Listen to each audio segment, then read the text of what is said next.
How to install or replace the needle on your Craftbud mini sewing machine. Locate the needle and the needle clamp screw. Loosen the needle clamp screw by turning it counterclockwise. Once the clamp is loose, remove the needle. Find the flat surface of the needle. The flat side of the needle should be facing the screw.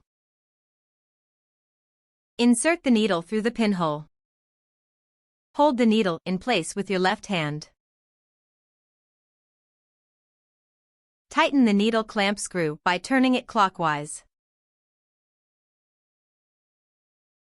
Tug on the needle to make sure it's securely attached. To check if the needle is installed correctly, turn the hand wheel counterclockwise. If the needle does not hit the plate, it is installed correctly. If the needle hits the plate, it is installed incorrectly and will break during sewing.